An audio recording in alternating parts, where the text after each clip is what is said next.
it's really a pleasure to be here. I am extremely thankful for the opportunity to be today in Atlanta and to address this very distinguished group. In particular, I want to thank Mr. Robert Kennedy for the opportunity. I very much appreciate it, and I look forward to the dialogue with all of you. Obviously to the Atlanta Council on International Relations, and everybody that put their part to have this event this afternoon. I want to thank the Ambassador and Consul General Javier Díaz de León and his team for putting together a great program for me today and early tomorrow here in Atlanta. And especially I want to thank you all for being here and taking the time to listening to what we have to say. I appreciate that opportunity and I value it. But so where are U.S.-Mexico relations is the question that I will address. So I'll start with a story. When I was being confirmed by the Mexican Senate, which is not an easy process nowadays for anybody, I mentioned that, in my view, the U.S.-Mexico relationship was at a critical point. And sure enough, this was in February of this year. Sure enough, it was all over the news the next day. So the Foreign Secretary called me and the President said, do you think you can be a little bit more diplomatic? And I said, sure. And then I didn't. I do believe that we find ourselves at a critical point and a defining moment in U.S.-Mexico relationship. That's the best way I would describe it. Why is that? And I think there's a good explanation. Basically, the last half of the previous century, we had a okay relationship. Somebody labeled it as distant neighbors. We more or less interacted with each other, but that was about it. Obviously, it's a very quick summary for half a century. But towards the end of last century, 25, 30 years ago, the U.S.-Mexico bilateral relationship began to change a lot, for good reasons.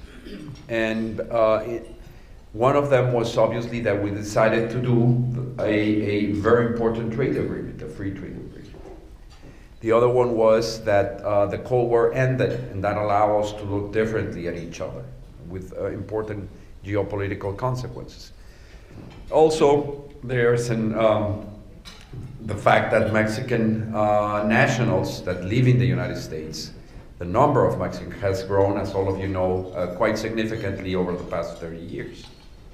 So things started to change, and what has happened, I would sum it up, is that we've learned to do three things. The past 25 years have basically been based on three assumptions. The first one is that we are, economically, we're better working together, trading, and that the integration of the economies, the way we have done so, would allow us to better compete globally. The second assumption is that we're better off,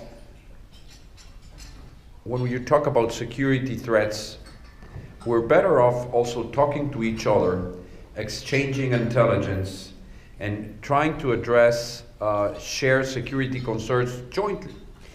This especially so if, as it happens to be, we're not longer concerned only about conventional international security threats, but we are both concerned about non-conventional security threats or non-state security threats. You cannot address that unless you're talking to your neighbors and you have a good relationship with your neighbors. Quite simply, because it's a completely different scenario as the one that we lived basically since the end of the Cold War until the end of the last century. And the third thing that changed is that we decided and we learned in general, very much related to the previous comments, that we were better off talking to each other rather than pointing fingers at each other in order to address shared problems or common problems. Whether it's environmental issues at the border, whether it's addressing drug trafficking organizations,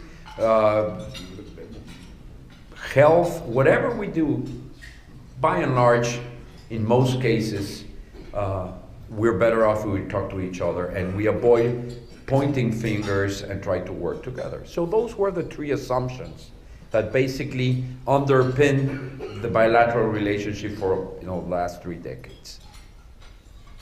And in my view, and I think that in many people's view, which are far more objective and intelligent than I am, but the trend line of the bilateral relationship during that time was very good. We had our ups and downs. We're never going to see eyeball to eyeball on everything. We will have our share of differences and problems to solve. But by and large, the relationship evolved very well. And I think that there is a series of statistics that can attest to that matter. And then suddenly, we did have an important disruption. Mexico became the subject of attention, not always very nice attention during the past electoral campaign. And sure enough, as we started, as the new administration here took office, it was very clear that we had important differences. And no matter what you think about President Donald Trump, he is someone that changes things. He's sometimes even described as a disruptor. So it has implied, I would not be honest, it has implied a very important change. And I'm sure at least are somewhat familiar with the narrative. But let me emphasize some important things related to this. Number one is we are in fact talking to each other. People don't often realize it, but in spite of the difficulties and the differences that we have and we do, and they're public and known, we are very much engaged with President Trump and his administration at different levels of government, trying to address those differences. The second thing is there has been a learning curve for everybody. In my view, we're in a better position now than at the beginning of the year, when things were very difficult in the relationship. We have been able to establish more clear counterparties for different topics. We've learned about what are the red lines for each side a little bit more. And in spite of a difficult moment in the relationship, we are in fact trying to find common ground. And that's not a small thing to do or to say, given where we were. Again, in December of last year or January of this year. It is fair to say, I think, and I do it with utmost respect, that the new administration here has also gone through a learning curve. They've learned what government implies in these very challenging times, and that has helped. We are, in that regard, in my view, we still have the possibility of having a major derailment in the relationship. Yes, I think that's true. But we also have within reach, which is more important, the possibility of having a much more mature relationship. Why do I emphasize or I say mature? Because what happens when you have, let me go back. This is the first time in the past 30 years that we have had a very strong disagreement about important things. And yet, when you have a disagreement of that, this is the first time we have had a disagreement like that as partners.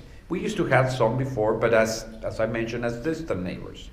This is the first time that as North American partners, we have had an important differences. And if you usually, what happens, there's not a rule, but if you overcome those differences, you grow into a much more mature relationship because you know more about each other.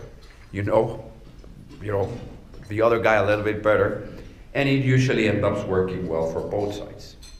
So that is, in a nutshell, I think where we are. What are we trying to, where are we trying to move, what are we trying to reach? And so we basically have three important working tracks with the US government. The first one, as all of you know, it's trade. 25 years we had, very courageous and visionary people on both sides decided to do the first free trade agreement between a developed and a developing nation. It was a complete change at that time, and it completely changed the relationship. By and large, the North American Free Trade Agreement, in our view, has been successful for the three trading partners. Have there been difficulties? Have certain industries or sectors suffered or have to adjust? Yes, by all means. That's what free trade is about. And it would not be intellectually honest, or it would be naive not to think that that would happen. But if you look at different metrics, the trade agreement has been successful. We trade Mexico and the US on a daily basis more than $1.5 billion every single day go through the border on goods and services. 1.5 billion a day. That's a lot. Mexico is the United States' second largest trading partner. We buy more from the United States than China, India, Russia, and South Africa that put together. We buy more from the United States than 90% of the European Union countries put together. And we have a growing middle class. We have become a very important market. And at the same time, we export a lot to the United States. Investment flows going both sides have grown dramatically. We have around $190 billion worth of investment in Mexico. We have, being a much more smaller economy, about $40 billion of Mexico's direct investment in the United States. And that has created, and also our consumers have access to much more products, and usually at much more cheaper prices. So what happened, obviously, and you know what the positions of the administration here are, there's concern about, has NAFTA been the worst trade deal ever? I do have to say that, we would beg to differ. We think that the data actually don't show that. Now, the concern here about employment in the manufacturing sector is a valid one. It's a legitimate concern. Not unlike the one every single country and every government worldwide has. Because the changes in the employment are not necessarily linked to trade. They're linked to technological change and other factors. So as you can imagine, we are something that was unthinkable just a year ago. We are in fact in the process of renegotiating NAFTA. Something that most people thought impossible, again, 6 months ago. What are we trying to accomplish? I would say essentially two things. The first one is just improve the agreement, because it's 25-year-old. It makes a lot of sense. President Trump is right in the sense that there are things that need to be improved for both sides and from both sides. And that's what we're doing. I would say that a good 50 to 60% of what we're discussing is just, it shouldn't be too difficult. It's updating. When we did that agreement, there was no e-trade. There was no internet, in fact. People don't often realize. There have been so much technological changes. Mexico's energy sector, which had remained closed for 70 years, like a state-owned monopoly, opened up in 2014. It's completely different. At that time, we excluded our energy sector, to mention one example. The communications, the telecom sector is completely different from the one we have 25 years ago. So it makes good sense to review what are the things that we can improve. And the other area, which is, and that's in my view, and this is just an opinion around good 60% of what we're doing, we should be able to accomplish relatively quickly and pretty much in agreement. The other part are things that are more difficult.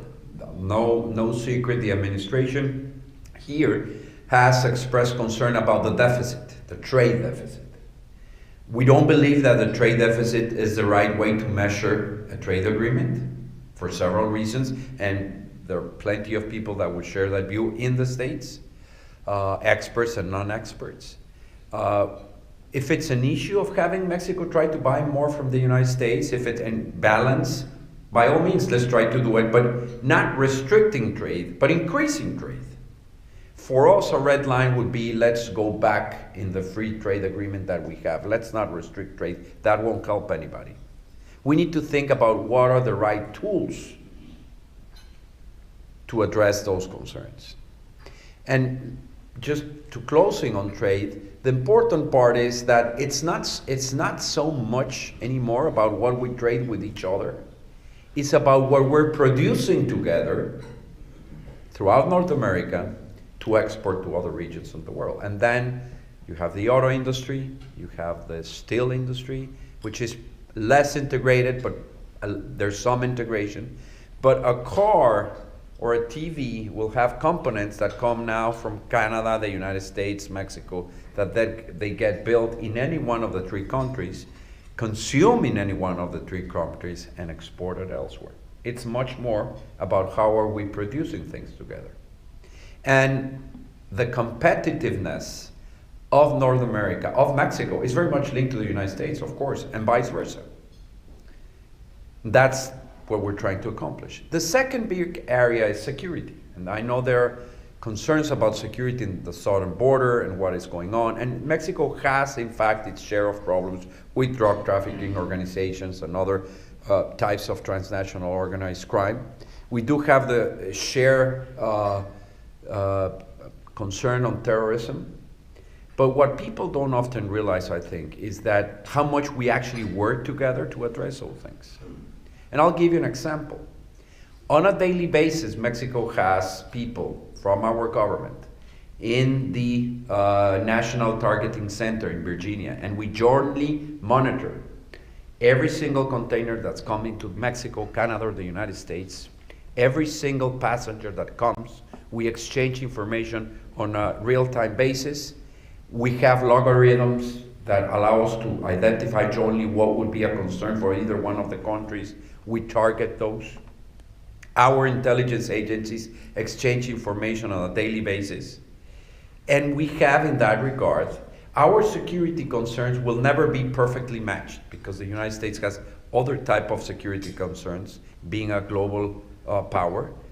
But there's a fairly good match. And in that, we work on a daily basis. So on organized crime and drug trafficking, yes, Mexico has a problem. We're addressing. 100,000 people have died in Mexico in the past 10 years because of this. We decided to head-on confront organized crime and drug trafficking organizations at a huge cost for us. But the fact is that this is also a market issue.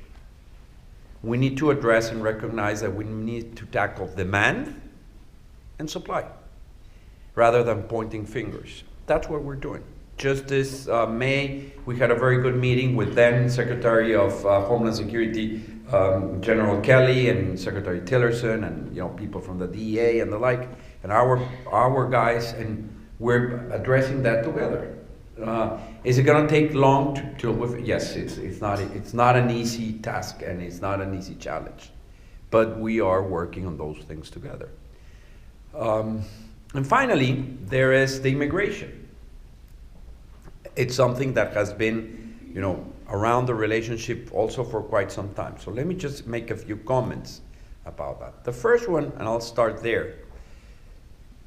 There are presently 11 million Mexican nationals, it is estimated, living in the United States, born in Mexico. About 5.5%, 5.5 million, about half of them undocumented.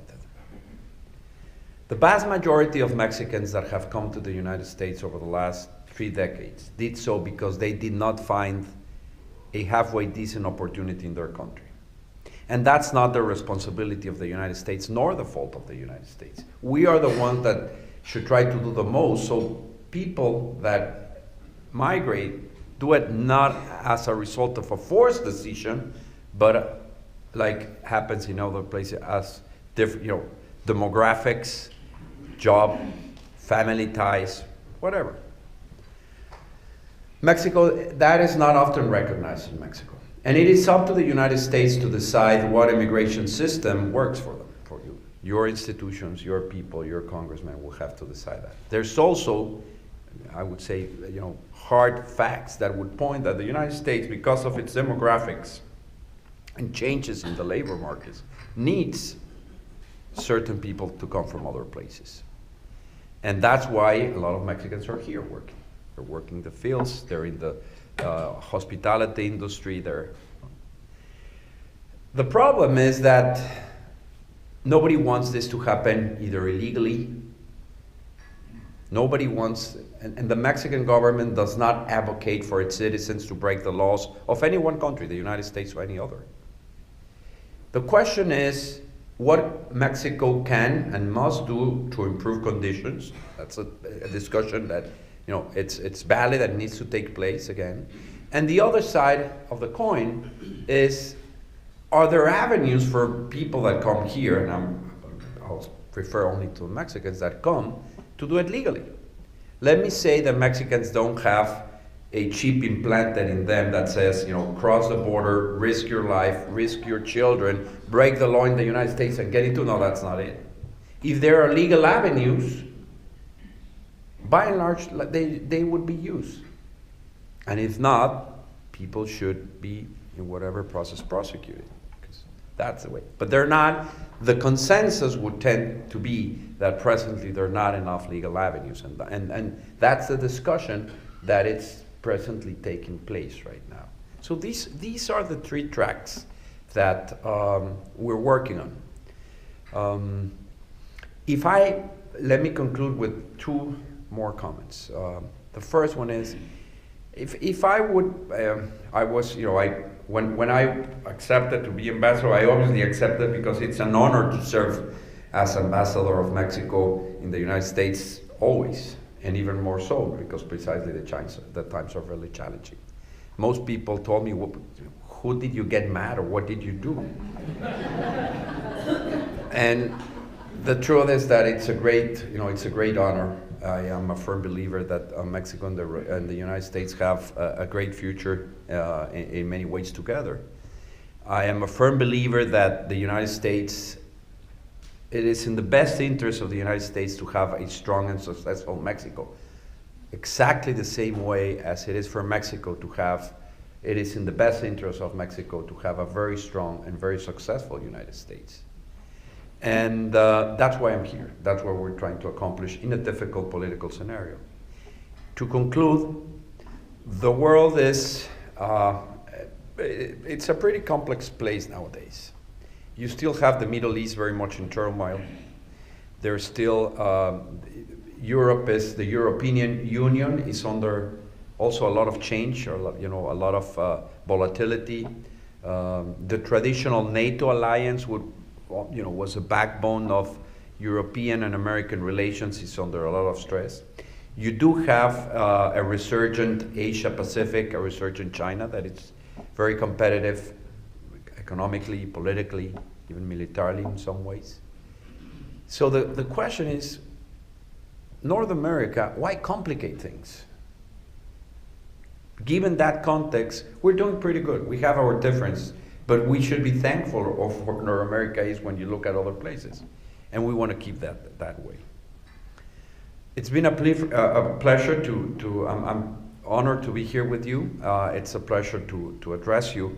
And I'm not sure if there's time for questions or comments, but I would be happy to do that. Thank you very much. Thank you.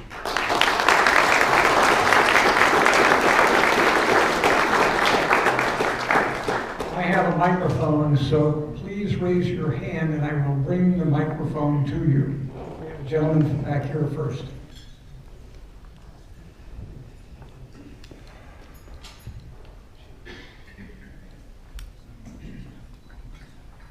Mr. Ambassador, the Trump administration has yet to fill many key senior positions at the State Department.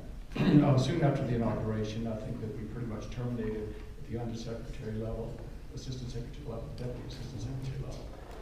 Considering the relationship that we have with Mexico and the importance of it, who is your go-to person in Washington? Who do you deal with? Well, that's a good question. It's true that this time around the process to appointing all those positions that are very relevant has taken a little bit longer. Yet, as I was mentioning, we do interact very frequently with the Trump administration at different levels. General Kelly, who's now chief of staff, is someone that he has visited twice Mexico in the past, since the administration started. Secretary Tillerson has also visited Mexico. There have been I would say, over 20 different meetings with them and different cabinet members from Mexico. The National Security Council, General McMaster, we often interact with him and his team. Secretary Perry, precisely because of the energy reform that take place, also visited Mexico.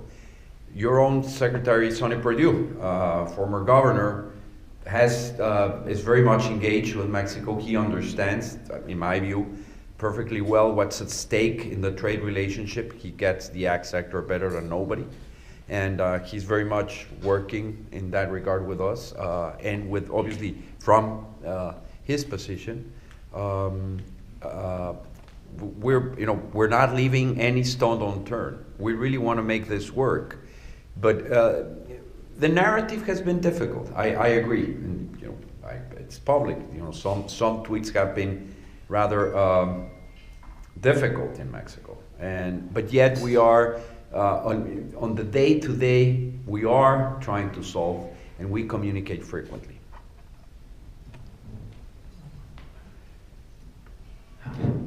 My name is John Mulholland, and I've had the pleasure to spend much of my life in your country, and I'm a great admirer of it. You mentioned this terrible tragedy of 100,000 people being killed by the drug cartels in the last decade or so. And in my view, the problem is in large measure insoluble because the market continues to grow and feed the cartels. How does Mexico intend, or not intend, but how is Mexico handling this tremendous challenge created by a market over which they have no control? Well, I think we must think about the market. Mexico, the United States, and Canada included. It's really the whole market. Because for two reasons. It had traditionally been the case that demand for drugs was, illegal drugs was much more significant here in the United States. But as the middle class in Mexico has grown, we've began slightly, but we're beginning to see that also. The point is that we need to, the way to approach it is, in our view, and that's the sort of discussion that we're having. Rather, the traditional approach has been go out after the cartel leaders and kingpins, and that's needed, but it's a necessary but not sufficient condition, because every time we do that, when the President Peña Nieto administration started, there were around 160 most wanted on the, 120 plus have been already apprehended or are actually dead. And the problem is still there. Why? Because the market is still there. So what we need to do is disrupt their business model. It's a business like anything else. Disrupt the production, distribution, and the money laundering and the financing, the revenue part. We don't want drugs, illegal drugs, going north as much as we don't want, money going south, or weapons that end up in the hands of these cartels. And the only way to do that is if we work together. So what we need to do is be much more focused on how we disrupt illicit financing, how do we disrupt the distribution networks, and that unfortunately takes a lot of time, and then act upon demand reduction on both sides. So I know it sounds relatively easy, it's not, and it's far more complicated, but that's precisely the sort of things that we're trying to accomplish together.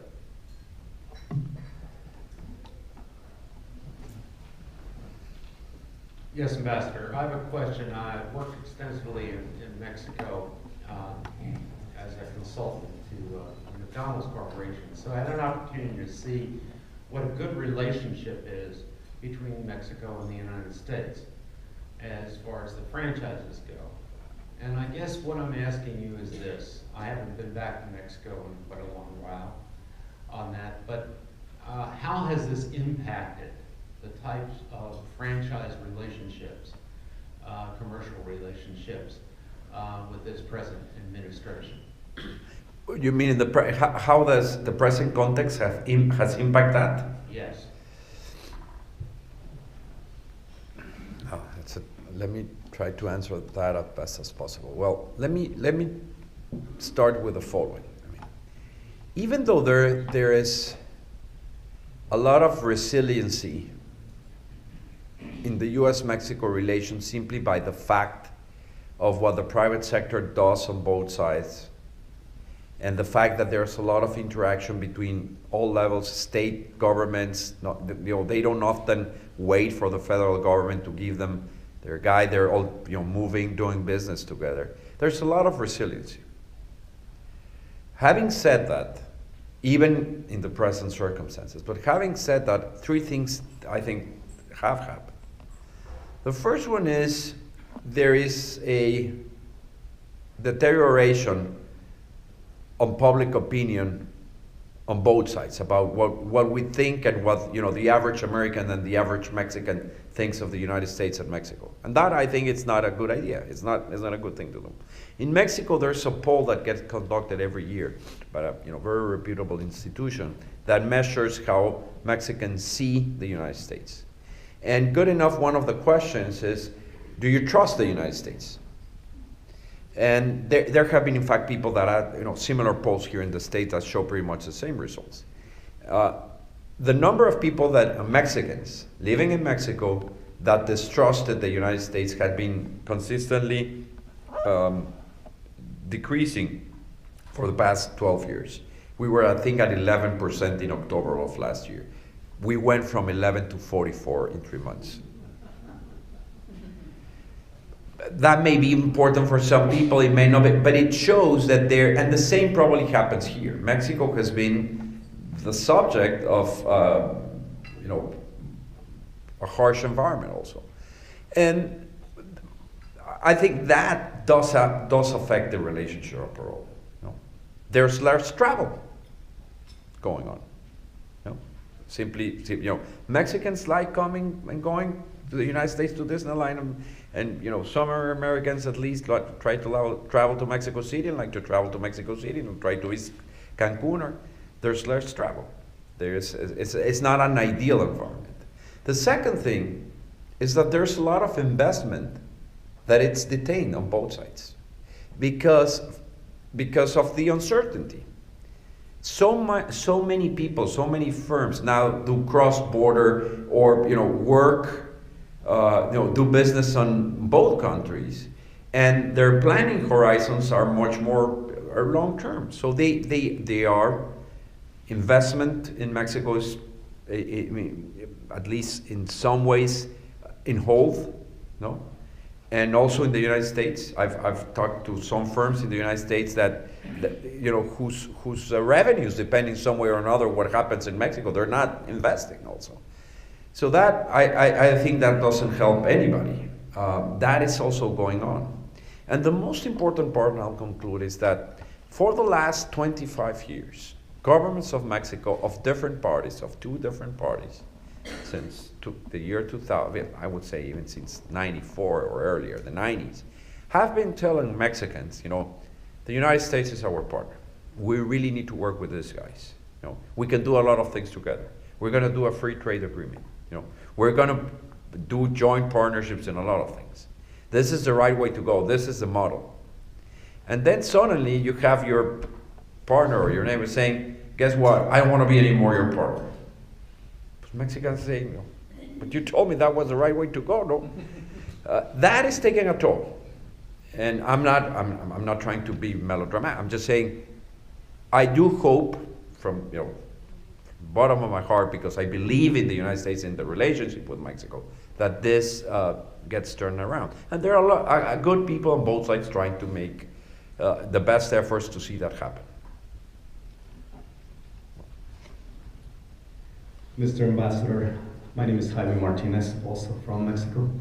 I'd like to say that it's really truly impressive to see that you are renegotiating the NAFTA agreement after the sort of heavy rhetoric and heavy impulsive actions. It's really great to hear this, and hopefully it will be a great success.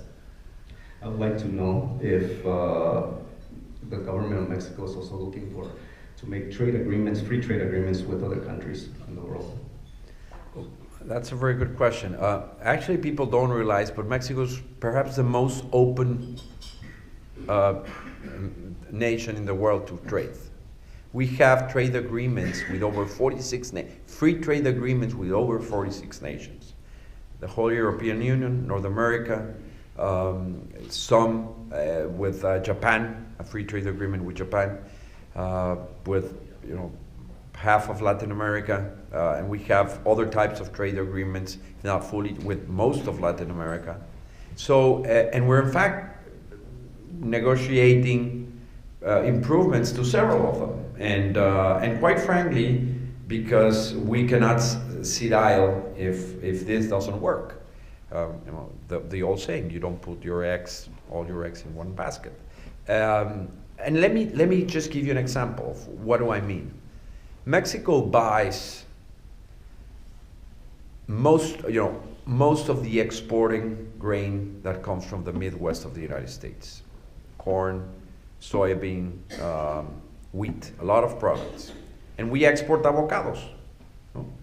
A lot of what we do in Mexico, our